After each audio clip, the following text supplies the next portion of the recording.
बात महाविकास अघाड़ी की, क्योंकि महाविकास अघाड़ी में भी अभी सीटों पर पेच फंसा हुआ है और खबर है कि 15 सीटों पर एमवीए के नेताओं की चुप्पी है। सूत्रों का दावा यह है कि 15 सीटों पर अभी भी गतिरोध जारी है। एमवीए नेताओं ने 85-85-85 का फॉर्मूला बताया है। 18 सीटें छोटे सहयोगी दलों के लिए रखने का दावा किया गया है।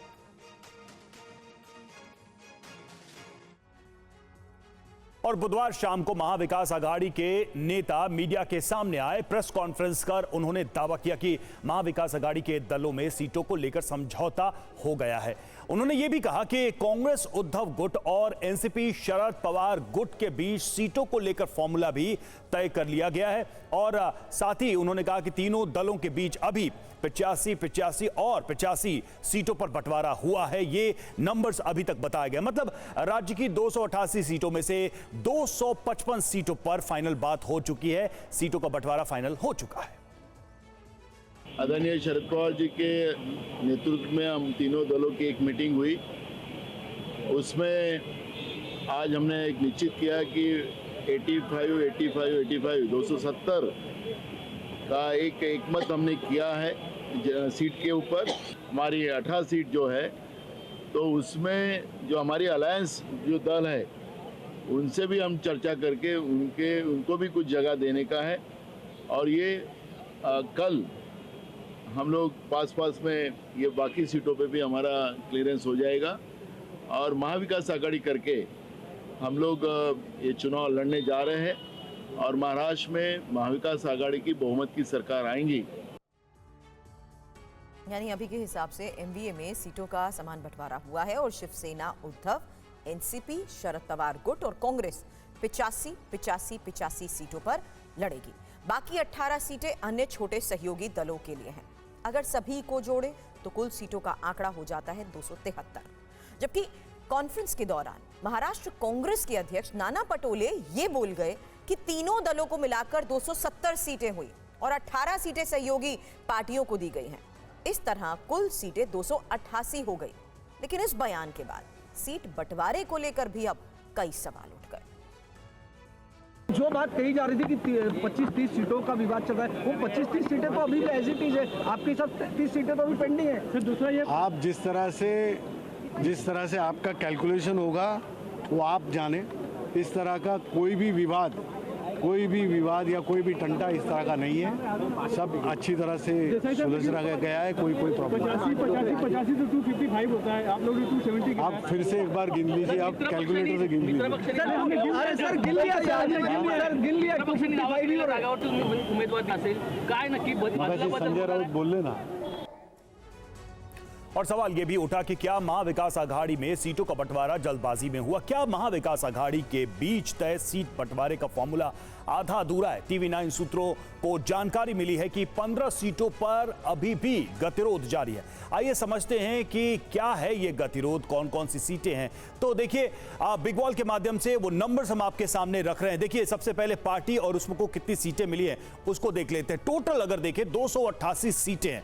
अब पार्टी वाइज देखते हैं। शिवसेना उद्धव गुट की बात करें 85 सीटें, कांग्रेस 85, एनसीपी शरद गुट 85 और छोटी जो सहयोगी पार्टियां हैं उनके खाते में 18 सीटें हैं। ये सूत्रों के हिसाब से अभी तक जो कहा गया है, जो दावा किया गया है उसमें बात आ रही है। लेकिन जो सोर्सेज बता रहे हैं वो ये कि जो ये 15 सीटें बाकी हैं इस पर अभी गतिरोध बना हुआ है। इस पर अभी पिक्चर क्लियर नहीं है, यानी कि इस पर अभी पार्टियों के बीच मंथन चल रहा है।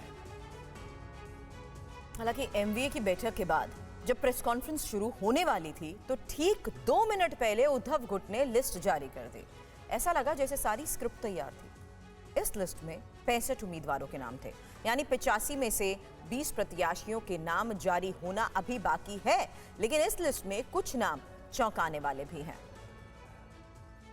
जी हाँ, लिस्ट को लेकर ये तमाम बातें सामने आई हैं। और देखिए, अगर बात करें शरद गुट की या कांग्रेस की या तमाम जो पार्टियां हैं तो उसमें किस तरह की स्थिति है अलग अलग दलों की, तो देखिए कांग्रेस कोटे की बात करते हैं। कांग्रेस में कुछ नाम जो सामने आए हैं उसमें देखिए जो रामटेक है, बांद्रा ईस्ट है, नासिक है, गोवराई है, ये वो सीटें हैं। शरद गुट की बात करें कुर्ला, पनभाड़ी और पश्चिम परांडा, ये शरद गुट के खाते की वो सीटें हैं जिसका हम जिक्र कर रहे हैं। चूंकि लिस्ट आ गई। जैसे शिवसेना उद्धव गुट ने अपनी लिस्ट जारी कर दी और जिस तरीके से नाम का ऐलान कर दिया, अभी भी 15 सीटों के पेच की बात कही जा रही है। तो कई सारी सीटें हैं जिसको लेकर पार्टियां चाह रही हैं कि हम उस पर दावा अपना मजबूत करें, इसलिए ऐसा लग रहा है कि सब कुछ तैयार है। एक पब्लिक अनाउंसमेंट की दरकार दिखाई दे रही है इन 15 सीटों को लेकर।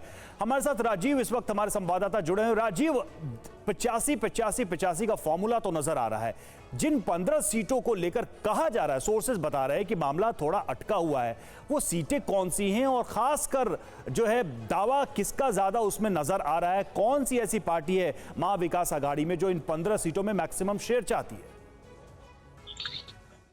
देखिए, जिस तरह से उद्धव ठाकरे ने कल लिस्ट जारी की, उसको लेकर बहुत सारे सवाल खड़े हो गए, क्योंकि कुछ ऐसी सीटें हैं जहां पर उनके सहयोगी दलों ने अपने उम्मीदवार घोषित कर दिए थे। जैसे सांगोला की सीट है, वहां पर शेतकरी कामगार पार्टी ने अपने उम्मीदवार घोषित कर दिए थे, बावजूद उसके उद्धव ठाकरे ने अपने उम्मीदवार वहां पर घोषित किए। इसके अलावा लगभग 1 दर्जन ऐसी सीटें हैं जहां पर कांग्रेस और एनसीपी शरद पवार गुट जो है वो अपने उम्मीदवार उतारना चाहती है, लेकिन उद्धव ने पहले ही अपनी लिस्ट जारी कर दी, वो भी ऐसे समय में जब एमबीए की प्रेस कॉन्फ्रेंस होने जा रही थी। वहीं दूसरी तरफ अगर मुंबई की ही बात कर ले तो बांद्रा ईस्ट की सीट है, भाईखला की सीट है, अंधेरी ईस्ट की सीट है, इसके अलावा शक्ति नगर की सीट है, कुर्ला की सीट है। ऐसी कई सीटें हैं जहां पर अभी शरद गुट और कांग्रेस के साथ में उठापटक चल रही थी और अभी इन सीटों को लेकर विवाद थमा नहीं है। 15 सीटें भले बताई जा रही है, लेकिन चूंकि जो सीटें विवादास्पद थी उस पर पहले ही उद्धव ने अपने उम्मीदवार घोषित कर दिया और 15 बची हुई सीटें, अगर इन तमाम सीटों के आंकड़े को भी जोड़ ले तो लगभग ये 30 के करीब चला जाता है। इसके अलावा 18 वो सीटें जो सहयोगी दलों को छोड़ने की बात की जा रही है। सहयोगी दलों में सबसे बड़ा सहयोगी दल अगर बात करें तो सिर्फ समाजवादी पार्टी है, जो कि 12 सीट मांग रही है, लेकिन 12 सीट समाजवादी को संभव नहीं है कि मिले। लगभग 4 से 5 सीटें मिलने की संभावना है। ऐसे में फिर सवाल ये होता है कि लगभग 11 से 12 जो सीटें हैं किसको दी जाएगी? एक सीट महादेव जानकर को जाएगी, 1 से 2 सीट जो है शेतकरी कामगार पार्टी को जाएगी। लेकिन शेतकरी कामगार पार्टी की सीट पर पहले ही उद्धव ने अपना उम्मीदवार घोषित कर दिया है, तो लगभग अभी भी 30 से 35 ऐसी सीटें हैं जहां पर एमबीए के लिए बहुत ज्यादा खींचतान है। ये इतना आसान नहीं जितनी आसानी से कल एमबीए के नेता कहकर चले गए। लेकिन सबसे महत्वपूर्ण बात है कि जो फॉर्मूला रखा गया 85, 85, 85 और 270 बता दिया गया, जब बार बार इस गणित को पूछा गया तो उनका कहना था कि आप लोगों की गणित कमजोर है, आप सही तरीके से कैलकुलेट नहीं कर रहे हो। हालांकि बाद में ऑफ द रिकॉर्ड ये डिफाइन किया गया कि 18 सीटें सहयोगी दलों के लिए है और 15 सीटें जो है एमबीए की है। लेकिन एमबीए की इन 15 सीटों की जो बची हुई सीटें हैं उसके अलावा भी लगभग 12-15 ऐसी सीटें हैं जहां पर उद्धव ने उम्मीदवार घोषित किए हैं। तो क्या उन सीटों पर उम्मीदवार अपने वापस लेंगे उद्धव ठाकरे? ये बड़ा सवाल है, क्या उस पर बात बन पाएगी? बिल्कुल, कहीं ना कहीं उद्धव ने ये मूव लेकर एक दबाव बना दिया है इस महाविकास आघाड़ी के अंदर ही दूसरे 2 सहयोगियों के ऊपर। शुक्रिया राजीव आपका हमसे जुड़ने के लिए।